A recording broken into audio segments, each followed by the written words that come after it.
Brandon? Rachel. Rachel? Jeremy. This is 21-year-old Brandon Risner, standing alongside his two parents. For the last 6 hours, Brandon has been on the run from police after brutally killing his best friend. He jumped the fence, headed back towards Collingwood. And as Brandon's parents learn their son is an alleged killer, all they can do is pray as they patiently wait for their son's fate. Rachel, Jeremy, if y'all can have a seat out here. Would you like to talk in private?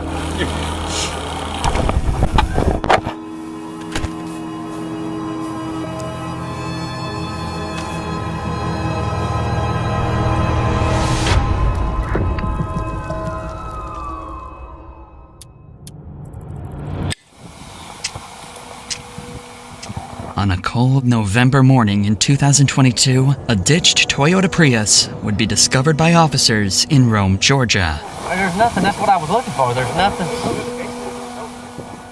Why this car was ditched in the middle of a creek is something police were yet to figure out. Y'all don't think he's in there? No, I didn't already there. Okay.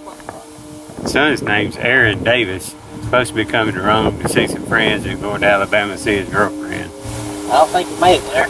Nah. I wonder where he's at. Why his car's down there. Crazy thing is, there's nothing, I mean, there was no acceleration. It's almost like it just Rode off in there or something. yeah. Didn't go all the way up in park or something. Yeah, I mean, there's lights on like it's, but it ain't running. I rode over here to see what was going on. He was down there changing out the trash. A tow truck would eventually come and lift the vehicle out from the creek, and upon searching the license plate number, they would discover it belonged to 21-year-old Aaron Davis.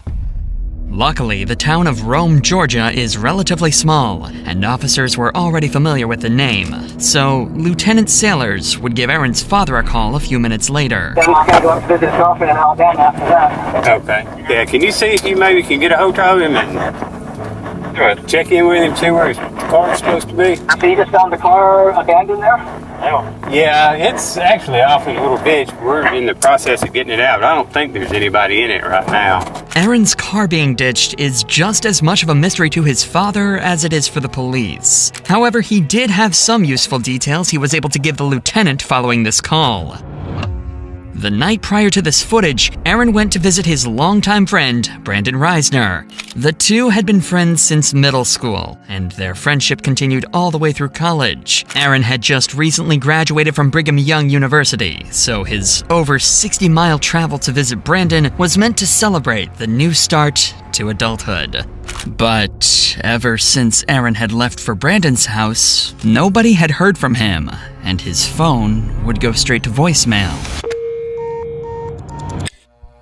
All of these strange mysteries would lead Aaron's father to file a missing persons report, and an investigation to find Aaron would officially begin. First, and most obviously, police would give Brandon Risner a call, as he was supposedly the last person to have been in contact with Aaron. Hey, I'm Lieutenant Sailors, Rome Police. You doing all right today? Yes, I am. I'm looking for my friend right now. Yeah, that's what I was calling about. You hadn't heard from him? I have not. I've tried calling him and it's just gone straight to voicemail. And I heard he was at Heritage Park, so that's where I'm at right now. So I'm looking around. Do you guys know where the car was? Yeah, it was in a ditch over there. When's the last time you saw Aaron? I saw him last night. About what time? Well, we started drinking around like 12 noon. He started throwing up pretty bad. He told me to leave him alone. I guess I woke up around like 1 or 2 a.m. And that's when I saw that his car was gone. All right. Well, if y'all hear from him, let us know, okay? Yeah, thank you for the help, sir. All right. Bye-bye. Brandon's story made complete sense, and he even claimed to be actively looking for Aaron at the time of the phone call, as any good friend would do. It seemed like Brandon was clearly the person they needed to speak to further in order to get to the bottom of Aaron's disappearance. So a few hours later, they showed up, unannounced, at Brandon's house to get more answers about what happened the night before, this time face-to-face. Hey, what's going on? I'm Officer Grant with the Rome Police Department. We're following up on all this. Can you walk me through what's going on? Just make sure we're all on the same page. We started drinking around 12 yesterday. Yeah, it's you and Aaron, right? Yeah, me and Aaron. Okay. Anyone else with you guys? And went to some bars, and I had bought some red wine Yeah. And came back here, started drinking red wine. He doesn't drink too often, so yeah. He had gone upstairs and was just puking everywhere to the toilet. It was like standing up and puking for some reason. And I went downstairs and he told me that he doesn't need any help. I went downstairs, dropped a bottle, cut my pinky, and I went to the urgent care this morning, took a shower, went to bed. Okay. And then woke up 1 to 2 a.m. and his car was gone. Despite Brandon's strange demeanor, Aaron's actions last night connect with the ditched car and lack of response for the last 12 hours. If Aaron was a light drinker and got heavily intoxicated, who knows what he could have done while completely by himself. So, how long have you and Aaron been friends? We met when I was in 5th grade. Okay. And then we became more like close friends, I'd say, like around freshman year. We're still trying to find him. I don't know. You know, he may just be staying at a hotel, sleeping off, whatever happened last night. Yeah. It doesn't necessarily mean he's in danger or anything like that. Do you have any problem with us checking inside the house? No problem at all? No ferocious iguanas or anything? No. You never know, man. People have all kinds of pets.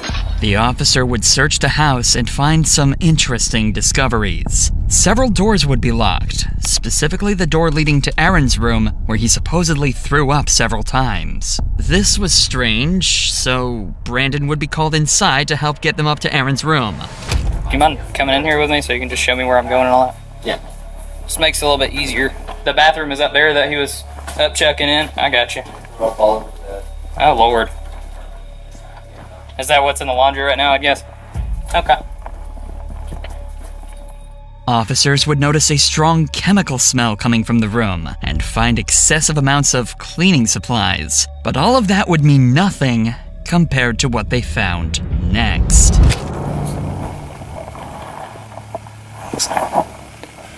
There's a significant amount of blood next to the bed, too. Decent. More than just vomit all the way over here. Looks like it's been there a while, but he could have been throwing up blood, I guess. See all that? It's weird to be throwing up blood like that. Not to mention, if he had alcohol poisoning, he wouldn't have been able to get up and move around this morning. Especially at 2 or 3 in the morning. Just poured powder right there, too. That's it right now. The cops are starting to find the whole scenario awfully suspicious. The odd story from Brandon, the puddles of blood in Aaron's room, the hundreds of dollars worth of cleaning supplies. It seems as though Brandon sensed the officer's suspicion arising as well, as when Aaron's room was being searched, he decided to do this.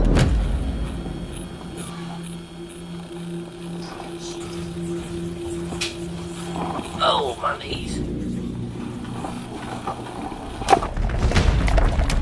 Keep going. Hey, no, quick. Now.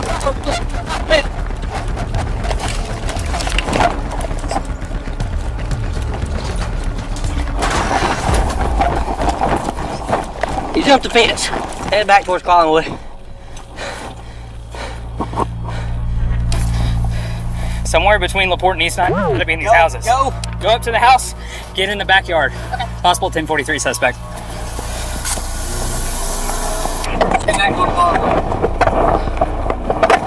Run back towards 8. Give me more units. Unfortunately, officers lost sight of Brandon. He officially managed to escape the police, at least for now. Desperate for any leads that might aid in finding Brandon, police began going door to door around the neighborhood, questioning witnesses who might have caught a glimpse of where he had fled. During this effort, one officer encountered a neighbor who happened to be on a call with Brandon's father, Jeremy. Quickly, the officer took the phone to speak with him directly. Hey, sir, I'm Lieutenant Sailor from police. Hi, I'm Jeremy Risner, the homeowner, Yes, and sir. my Brandon's father. Yeah, we're probably going to need to talk to Brandon. Do you know where he is? No, I thought he was still at home. Now, earlier we had told him maybe drive around the areas where they normally hang out and try to look for him, for Aaron. Okay, well, we'll keep trying to get hold of him. We're still about an hour away, working our way there. Even Jeremy was clueless regarding Brandon's whereabouts, and seemingly so was everyone else, as an entire hour would go by with Brandon nowhere to be found.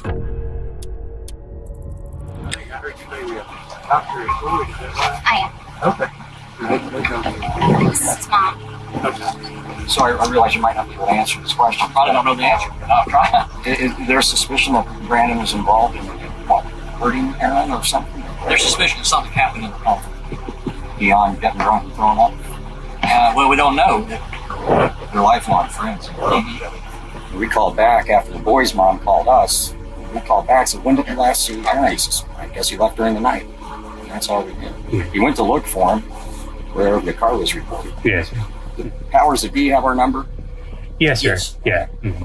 While trying his best to assist the police with the investigation, Jeremy would return to his house, where he discovered Brandon's phone. Up until that point, Jeremy had been doing everything he could to help the police track down his son. However, after finding the phone, his cooperation came to a sudden stop. He refused to hand the phone over, leaving police to wonder, had he seen something on it? Or was he hiding something far more unsettling? To Jeremy, who would go on to discover Brandon's phone while searching around the house. This was a huge discovery for the investigation, as it could help trace where Brandon could have gone off to. But unfortunately, Jeremy was unwilling to give up the phone to cops until he could better understand the situation. After all, Brandon is his son, and he is innocent until proven guilty. So giving up the phone could be a tragic mistake. Again, hours go by with no further leads or clues as to where Brandon went. What Jeremy managed to find on Brandon's phone during this period will forever remain a mystery. However, when police spoke to him again, his demeanor would shift dramatically. What's the status? So, first of all, I understand you found his cell phone. That's right. You want to turn that over to us? Maybe. Okay. I do. My gut says yes, but at the same time, Yeah, I mean, I don't know. we'll probably need to go through it and see at least maybe where he's been today. There is a significant amount of blood in that upstairs bedroom on the carpet. But I wanted to be straight up with you, not go home and find it. Okay. No, I appreciate that. Do you have a warrant that would include the phone? No, we'd have to get one at some point, so we couldn't go into it without that. So some text back and forth. Maybe something helps then, you know. I know. Helps him, you know. But I can't promise you that because I don't. No, I know. Yeah, I don't know what I was in there, so. I want to. I was I know, as a father, I understand that. All right. Well, yeah, I'm gonna keep walking. Something had changed. Whatever was on that phone had to be disturbing, and the officer seemed to have caught on to this as well. Because he doesn't know what's going on. But he seemed a little shocked that we're at his house. You know, he seemed respectful in the sense that he was okay with us being at his house and doing what we needed to do. I couldn't really get a feel for him. He may just be covering for his kid. He's gotta be. Him having the phone and not being shattered tells me that his son handed it to him. So he found the phone, tells us that he found the phone, but doesn't want to give it to us without a search warrant. Text messages out there. Probably. He was telling Randy that they were texting her about him asking for if anyone had seen Aaron. I wonder if those texts were sent since we've been here, though. These officers were spot on with their theory. On the phone, Brandon would leave an array of horrifying notes, such as, his scream became a gargle as he swallowed his tongue. I like dark places where my mind melts. It feels so good and I feel so cool. My brain's a waterfall running out of my nose like drool. I can turn myself on in the blink of an eye. They notified me as the smartest man alive. Additionally, he would leave a to-do list following the murder of Aaron. 1. Schedule last 3 songs. This was in reference to his YouTube channel where he would post his music. 2. Vacuum. 3. Laundry. 4. Shower in my shower. 5. Take bath. Tomorrow. 1. Text Rachel that Aaron threw up horribly. I think there was some blood in it. 2. I woke up and he was gone. Whether or not these exact messages were what alarmed Jeremy is unknown, but something on that phone made it clear to him that Brandon had killed Aaron. And just an hour later, Jeremy would call police, detailing that he was with Brandon and that he was willing to surrender and turn himself in. So 25 minutes later, Brandon and his parents would arrive at the station. You're with Brandon. Rachel? Jeremy. Thank you.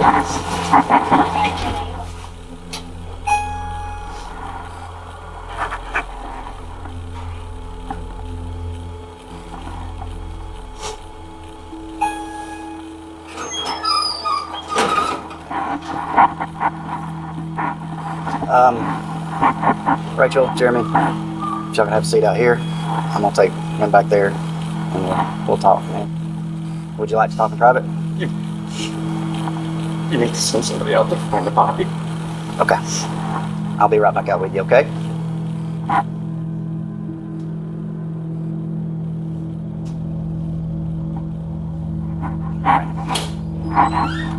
Anything in your pockets that I need to know about? Wallet and keys. Have those real quick. Anything else? No. Sorry about that. Go ahead and have a seat. Now that Brandon was secured, the detective would sit him down to try and get a basic confession or any information that might ease the path to conviction. Alright, like I was saying, I'm Detective York. I work here at the Rome PD, of course. Detective York, yep, that's me. So before we get started, got some paperwork you gotta fill out. The detective would start the interview by getting Brandon's basic information and contact addresses. So I'm gonna read you some stuff before we get started, okay? You have the right to remain silent. You have the right to talk to a lawyer for advice before you are asked questions and have him with you during questioning. I would like a lawyer. You would like a lawyer, okay? Alright, sit tight for just a minute. Brandon was smart. He knows nothing he says in the interrogation room will go on to help him in court, so he decides to keep his mouth shut. While this is unfortunate for the detective, Brandon's parents are more than willing to have a discussion with him, so instead, he turns his attention over to them to try and get the information that he's looking for.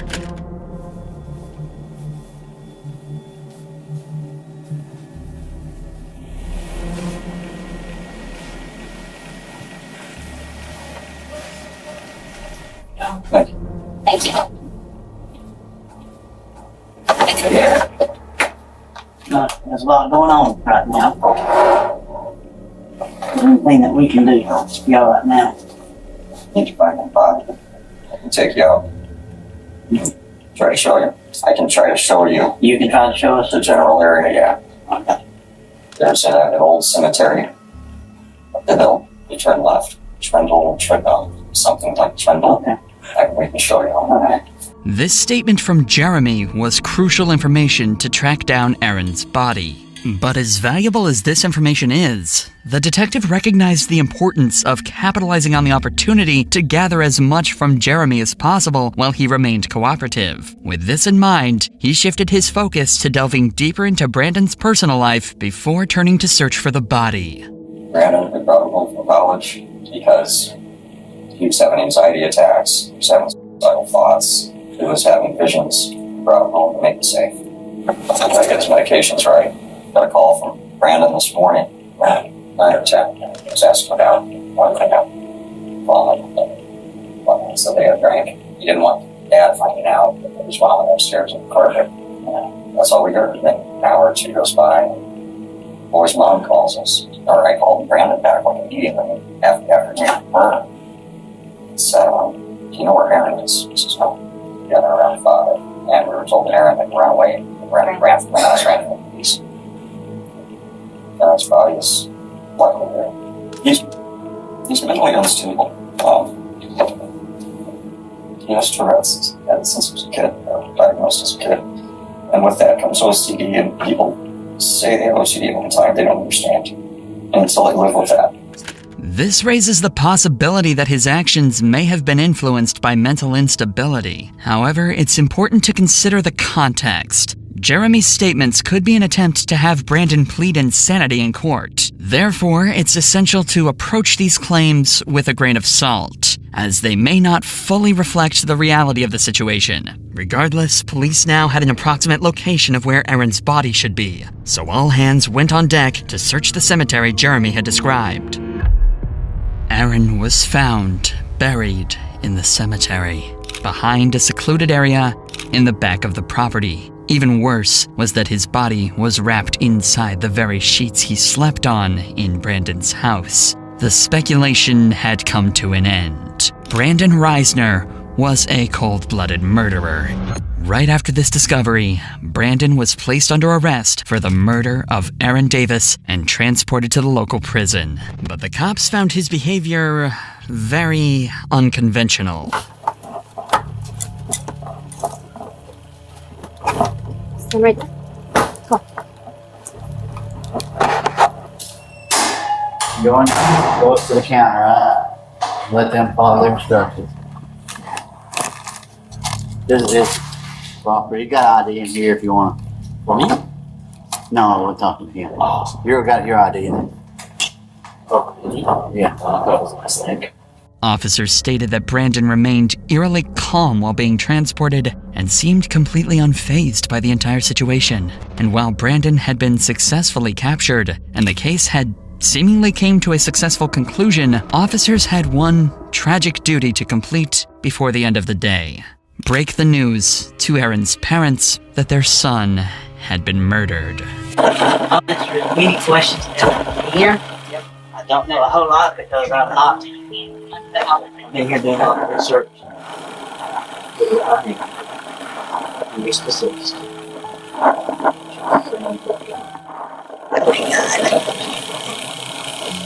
Why would he do that?